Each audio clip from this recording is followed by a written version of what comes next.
Hello दोस्तों, क्या हालचाल।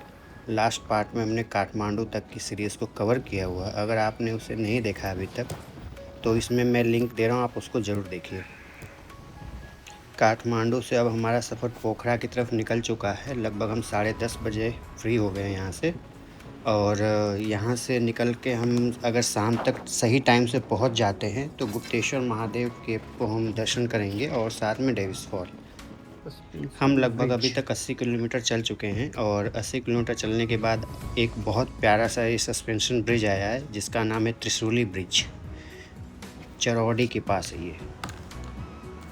अभी दिन के लगभग 1:10 हो रहे हैं और काफ़ी टाइम से हम यहाँ पहुँच गए। और देखते हैं, अगर हमारे पास टाइम मिलता है तो हम मनकामना मंदिर का दर्शन ज़रूर करेंगे। बाकी दोस्तों, आप इस ब्रिज को देखिए, इसकी कुछ ख़ास बातें। इस पे सिर्फ आदमी ही नहीं जा रहे हैं, आप देखोगे ध्यान से तो ये एक बाइक वाला भी अभी जाते हुए दिखा। ये सिर्फ दो कोनों को नहीं जोड़ रहा है, आप ये देखिए कितनी ज़िंदगियों को इसने जोड़ के रखा हुआ है। बहुत ही बढ़िया व्यू यहाँ से आ रहा है। नीचे नदी बह रही है, लेफ़्ट राइट में आप देख रहे हो कितने अच्छा माउंटेन से हम घिरे हुए हैं। नेपाल की सबसे खूबसूरत चीज़ों में से मुझे एक ये लगा, सस्पेंशन ब्रिज। अब हम यहाँ से निकल चुके हैं। लगभग यहाँ से 25 किलोमीटर की दूरी पे हमारा मनकामना टेम्पल आएगा। ये देखो आप, लगभग हम 2:20 पे यहाँ पे आ गए हैं। अभी देख के तो ऐसा लग रहा है कि उतनी ऊपर चोटी तक जाना है हमें। आइए, ये रहा इसका मेन एंट्री गेट। यहाँ से नीचे आपको प्रॉपर पार्किंग की फैसिलिटी वगैरह सारी चीज़ें काफ़ी अच्छी अवेलेबल हैं। इसके टिकट काउंटर हमें नीचे मिल जाते हैं। बात करें इसके चार्जेस के तो हम इंडियंस के लिए ये लगभग 1070 रुपीज़ एनपीआर में रहता है, जो कि रिटर्न जर्नी टिकट है। अगर आपको एक तरफ का लेना है तो ये अप्रॉक्स 640 एनपीआर पड़ता है। और ये सार्क कंट्रीज़ के लिए अलग है, नेपाल के रेजिडेंट के लिए अलग है। इसके टेबल्स वहाँ प्रॉपरली मेंशन है। हम काफ़ी एक्साइटेड हैं। ये देखो आप, ऐसा कुछ टिकट आपको मिलेगा जो कि एंट्री पे चेक होगा। ये रही वो केबल कार जिससे हमें ऊपर जाना है। फाइनली अब हम एंट्री करने जा रहे हैं। ये रहा हमारा मेन एंट्री गेट। यहाँ पे चेकिंग करने के बाद अंदर की तरफ चलेंगे हम। बाहर में कुछ ऐसा प्यारा सा ये छोटा सा झरना इन्होंने बनाया हुआ, बहुत ही बढ़िया। चलिए तो कुछ मंदिर के बारे में बात कर लेते हैं। जैसे कि इसका नाम है मनकामना देवी मंदिर। ये आपका एक माँ भगवती को समर्पित हिंदू टेम्पल है और ये बहुत ही प्रमुख तीर्थ स्थलों में से एक गिना जाता है। और मान्यता ये है कि अगर यहाँ श्रद्धा से हम मनोकामना मांगे देवी से तो वो ज़रूर पूरी होती है। बात करें यहाँ आने की तो ये मोगलिंग से आपको काफ़ी पास में पड़ेगा और इसकी जो ओवरऑल ट्रैक लेंथ है वो लगभग 3 किलोमीटर के आसपास का है एक तरफ से, जिसका टाइम जो लगता है एक तरफ का लगभग 10 मिनट का आप ये मान के चलिए कि टाइम लगेगा। और हमारी भी एक्सपेक्टेशन नहीं थी कि हम यहाँ आएंगे, क्योंकि हमारा डायरेक्ट प्रोग्राम, आपको जैसे मैंने स्टार्टिंग में ही बताया, कि पोखरा जाने का और वहाँ मंदिर दर्शन करने का। बट इन बिटवीन हम रास्ते में आए तो इसके बारे में भी हमने सर्च किया तो काफ़ी अच्छा लगा। और अंदर आने के बाद तो काफ़ी अच्छा फील हो रहा कि बहुत अच्छा किया जो हम इसकी जर्नी को ले रहे हैं। और बाकी आप ऊपर से ये व्यू देखिए, कितना ही बढ़िया शानदार व्यू है। इतने ऊपर आने के बाद ये देखो आप, नीचे केबल स्टेशन हमारा जहाँ से हम चले हुए हैं। और कई चोटियाँ आप ये समझो कि पार करोगे, सिर्फ एक चोटी आप नहीं पार करेंगे, कई चोटियाँ आप पार करने के बाद ऊपर तक पहुँचेंगे। और हमारे लिए सबसे अमेजिंग बात, हमें नहीं लगा कि इतने ऊपर में भी लोगों ने घर बनाए हुए हैं, लेकिन आप देखो हर एक जगह पे आपको घर दिखेंगे, प्रॉपरली सिक्योरिटी पर्सनल दिखेंगे। ये देखो आप, यहाँ पे कितना प्यारा प्यारा घर और नीचे रास्ते भी बने हुए हैं। अब समझ में आया, जो आप सस्पेंशन ब्रिज देख रहे हो वो इन्हीं एरियाज़ को जोड़ता है। और प्रॉपर इन्होंने ऊपर में सारी खेती की हुई है। ये देखो नीचे भी कोई आते हुए दिख रहा है सीढ़ी पे। मक्के की खेती आपको काफ़ी ज़्यादा होते हुए दिखेगी इधर में। मंदिर जाने के लिए सबसे शॉर्टेस्ट जो रास्ता है वो केबल कार के थ्रू है। बाकी यहाँ पे कुछ लोग ट्रैकिंग भी करके मंदिर तक पहुँचते हैं। ये देखो आप, ऊपर में कितने प्यारे प्यारे घर, और वो आप कॉमर्शियल गाड़ियाँ भी देख सकते हैं जो कि ऊपर की तरफ आ रही हैं। बाकी आप ऊपर का व्यू एंजॉय करिए। अगर आप यहाँ आए तो इस केबल कार को कभी मिस मत करिए। ये one of the best moment आपके लिए हो सकते हैं, जो हमें तो काफ़ी अच्छा लगा यहाँ आकर के। एक्सपेक्टेशन ऐसी नहीं थी, मतलब कि इतना अच्छा होगा, बट बताया नहीं जा सकता कि बहुत ही बढ़िया और एक काफ़ी अच्छा अमेजिंग एक्सपीरियंस है। ये लगभग हम पहुंचने वाले हैं ऊपर वाले केबल कार स्टेशन तक। आप देखो यहाँ पे ऊपर में होटल्स वगैरह काफ़ी कुछ चीज़ें बनी हुई हैं। ये रहा हमारा केबल कार स्टेशन ऊपर की तरफ। अब यहाँ से मंदिर बहुत ज़्यादा दूर नहीं है। ऊपर पहुँचने के बाद भी आप केबल स्टेशन से लगभग ये मान के चलो कि 700 मीटर के अप्रॉक्स की दूरी है मंदिर की। लगभग 8 से 10 मिनट पैदल जाने में लग जाएंगे हमको। और ये देखो आप दोनों तरफ प्रॉपर मार्केट है यहाँ पे। काफ़ी अच्छी और काफ़ी बड़ी मार्केट है इधर। कुछ सीढ़ियाँ भी हमें चढ़नी पड़ेंगी वहाँ जाने के लिए।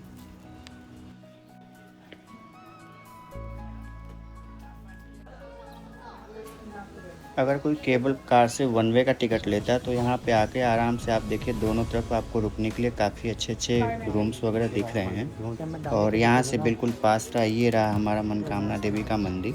और यहाँ पे जूते वगैरह रखने के लिए काफ़ी इजी, आपको निःशुल्क सुविधा है, आप उसका यूज़ करें। अब आप टेंपल का भी इंजॉय करें। ये रहा हमारा मनकामना देवी का मंदिर। अंदर में फ़ोटोज़ अलाउड नहीं है। और यहाँ से कुछ नज़ारे आप देखो लेफ़्ट की तरफ में, कितना प्यारा सा बादल दिख रहा है, जो कि फ़ोन पे बता पाना तो काफ़ी टफ है। आपको ऊपर में ही प्रसाद लगभग सारे दुकानों पे ही मिल जाएंगे। और बहुत ही अच्छा अरेंजमेंट है ऊपर, इतने ऊपर में भी अगर सारी चीज़ें मिल रही तो काफ़ी अच्छी बात है। और अब हम यहाँ से रिटर्न होना शुरू कर दे रहे हैं। इस केबल कार की पहली शुरुआत जो की गई थी वो नवंबर 1998 के अप्रॉक्स में किया गया था। और इसको ऑपरेशनल होते हुए लगभग आप मानिए कि 26 ईयर्स हो गए। और रिसेंटली इसमें काफ़ी एक बड़ा मेजर अपग्रेड किया गया है इन सितंबर 2024। इसमें एडवांस डी टेक्नोलॉजी एंड जितने भी कंपोनेंट इसके फुल रिप्लेसमेंट किए गए हैं।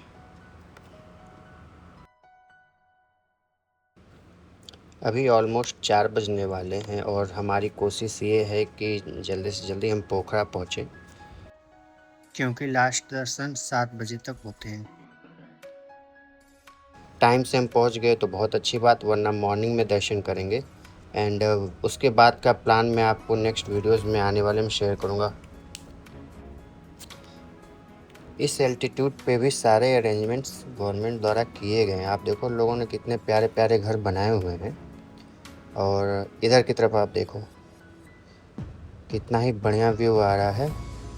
इलेक्ट्रिसिटी का भी पूरा प्रॉपर अरेंजमेंट पूरा थ्रू आउट ऊपर तक प्रोवाइड किया गया है। ऑलमोस्ट अब हम नीचे पहुंचने वाले हैं।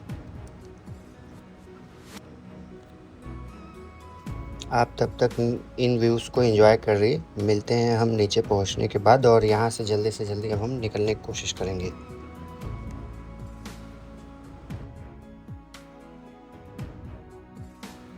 ये आप देखिए अभी ऑलमोस्ट हम 2100 फीट की ऊंचाई पे पहुंच आए हैं ऊपर से आते आते।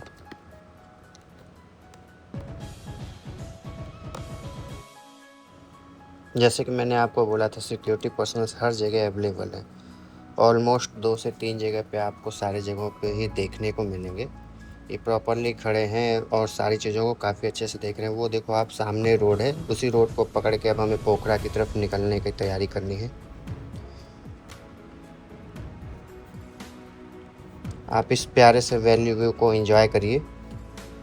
लगभग केबल कार स्टेशन हमारा पहुंचने ही वाले हैं।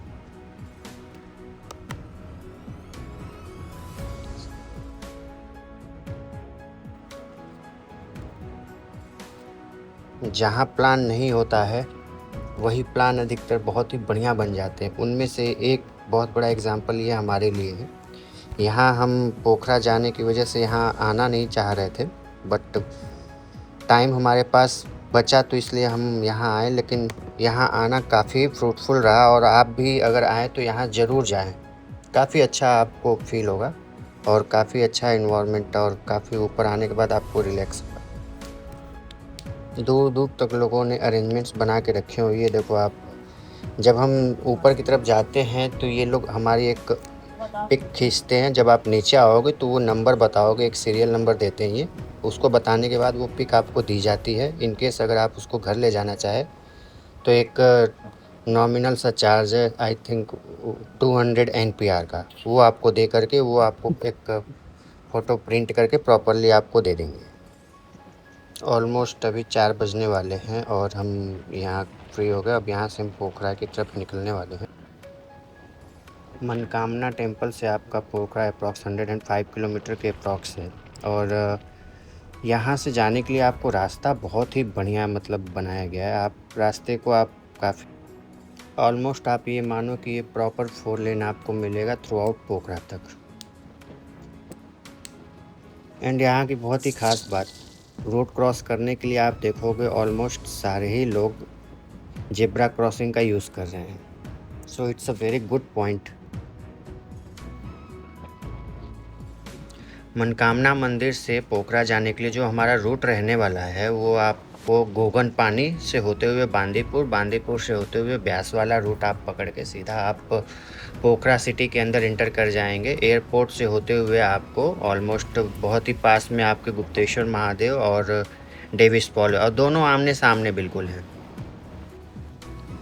अभी हम शुक्ला गंडकी के आसपास पहुंच रहे हैं और यहाँ से लगभग अभी आधे घंटे लगेंगे और अभी टाइम 5:30 हो रहा है शाम का।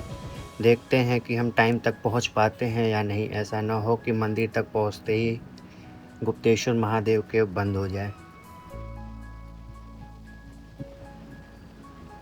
हमने होटल यहीं पास में बिल्कुल लिया हुआ है और ये रहा आपका यहाँ का नाइट व्यू, काफ़ी अच्छा है। ये रहा सामने गुप्तेश्वर महादेव की एंट्री और इसके सामने ही हमारा है डेविस फॉल। शाम में हम लोग इन दोनों एरियाज़ को घूम नहीं पाए थे। अब मॉर्निंग होते ही सबसे पहले हम नहा धो के यहाँ आ गए तो पता चला कि अभी ये बंद है और गुप्तेश्वर महादेव केव भी बंद है। तो ये अप्रॉक्स 6 बजे के ये आसपास ये खुला तो हम सबसे पहले यहाँ चले आए। आप यहाँ की नेचुरल जो वॉइस है आप उसको ध्यान से सुनो, कितनी तेज़ इसकी लहर है। डेविस फॉल की सबसे ख़ास बात, आखिर पानी आता कहाँ से और आने के बाद पाताल में जाते ही गायब कहाँ हो जाता है, इसीलिए इसका नाम आप ये मानो पाताले छांगो। पाताले छांगो का मतलब है पाताल और छांगो मीन्स है वाटरफॉल। अब जैसे जैसे हम इसके पास आ रहे हैं आप इसकी साउंड को सुनो, काफ़ी ही तेज़ साउंड है और ये लगभग बहुत ही बढ़िया व्यू है। अब बात रही पानी आता कहाँ से इसका, तो ये फेवा लेक का पानी है जो कि डैम से आगे आते हुए यहाँ तक आता है। और बात करें इस जगह के एक्सपीरियंस का तो काफ़ी ही अच्छा एक्सपीरियंस रहा। यहाँ देख के समझ रहा है नेचर का पावर। आप देखो कितनी तेज़ इंटेंसिटी से इसका साउंड आ रहा है, बहुत ही काफ़ी तेज़, और नीचे जाते ही पानी गायब हो जा रहा है। अब हम आ गए हैं बाहर और ये देखो आप, अब हम चलेंगे यहाँ से गुप्तेश्वर महादेव केव के लिए अंदर। ये मॉर्निंग में हल्की सी बारिश हुई है। अब यहाँ से हम एंट्री कर रहे हैं गुप्तेश्वर महादेव केव के लिए और आप दोनों तरफ देखेंगे तो काफ़ी अच्छी अच्छी दुकानें लगती हैं। अभी मॉर्निंग का टाइम होने की वजह से ऑलमोस्ट सारी दुकानें बंद हैं और यहाँ जो टिकट है वो 100 NPR पर पर्सन है। इसका जो ऑपरेशनल टाइम है वो सुबह 6 बजे से लेकर के शाम के 7 बजे तक है। इन केस अगर आप शाम में आते हैं तो शाम में थोड़ा आप जल्दी आने की कोशिश करें, क्योंकि अंदर केव के अंदर जाने के बाद भी थोड़ा सा आपको चलना पड़ेगा। नेचुरल केव्स आपको दिखेंगी। आप जैसे जैसे सीढ़ियों से नीचे की तरफ जाओगे तो आप ध्यान देंगे कि दाएं तरफ भगवान के देवी देवताओं के आकृतियां बनी हुई, जो कि काफ़ी अच्छा सुकून फील दे रहा है। और अब हम जैसे जैसे नीचे की तरफ जा रहे हैं, आप बहुत ही इम्पोर्टेंट चीज़ देखिए, यहाँ पे समुद्र मंथन का बहुत प्यारा सा इस पे दृश्य बनाया गया है। देख के काफ़ी अच्छा लगता है। आपको पौराणिक बात की जाए तो एक तरफ देवी देवताएं और दूसरी तरफ हमारे राक्षस थे जिन्होंने इसको समुद्र मंथन किया और उससे जो विष निकला उसको भोलेनाथ ने ग्रहण किया। बाकी अमृत देवताओं के पास रहा। आप सारी कहानी ऑलमोस्ट जानते होंगे। ये रहा हमारा यहाँ से एंट्री होता है और यहाँ नीचे एंट्री करते ही भगवान भोलेनाथ का एक बहुत प्यारा सा मंदिर आता है जहाँ रिकॉर्डिंग करना अलाउड नहीं है।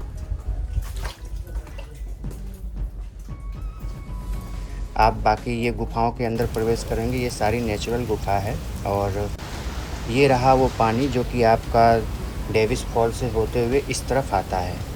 तो हम बोल रहे थे पानी कहाँ गायब होता है, तो आप देखिए पानी यहीं निकल जाता है। अंदर आने के बाद ये सारे नेचुरल रॉक फॉर्मेशन देखिए और स्पिरिचुअलिटी का अद्भुत नज़ारा भगवान भोलेनाथ माता पार्वती को उपदेश देते हुए, और जो कि हमें इस गुफ़ा के अंदर दिखा। अगर आप मानसून सीज़न में यहाँ पे आते हैं तो आपको कुछ एरियाज़ यहाँ पे बंद मिलेंगे, क्योंकि वो पानी का फ्लो काफ़ी ज़्यादा हो जाता है, जिसकी वजह से इसको बंद रखा जाता है। अब हम वापस निकल रहे हैं बाहर की तरफ। आप देखिए, इस केव को इसी से आना है और आपको इसी रास्ते से वापस होते हुए जाना है। बहुत ध्यान से यहाँ से निकलने की ज़रूरत है। लाइटिंग अरेंजमेंट्स आपने थ्रू आउट देख लिया। आते जाते समय प्रॉपरली आपको लाइटें मिलेंगी। और अब हम बाहर की तरफ निकल रहे हैं। केव से बाहर आते ही भगवान विष्णु की ये लेटी हुई प्रतिमा आपको बहुत ही बढ़िया स्पिरिचुअलिटी का प्रमाण देती है। अंदर समुद्र मंथन का दृश्य और पाताल लोक से आते हुए लेटे हुए भगवान विष्णु की इस मूर्ति को देख के काफ़ी सुकून सा फील हो रहा है। और एक बार हम फिर से आपको ऊपर से दिखाते हैं कि कैसा व्यू है, और आप भी इसको देखिए। और इसी केव के सामने आप देखेंगे तो एक प्यारा सा गुरुकुल है, जहाँ बच्चों के मंत्रोच्चारण सुबह सुबह हमको सुनाई दे रहे हैं। बात करें तो 7 बजे तक ऑलमोस्ट दोनों ही दर्शन हमारे कंप्लीट हो गए, और अब यहाँ से हम मुक्तिनाथ निकलने का प्लानिंग कर रहे हैं। इसका नेक्स्ट पार्ट हम जल्दी ही लाने वाले हैं, और इसके लिए आप हमारे चैनल पे बने रहें और चैनल को सब्सक्राइब करें।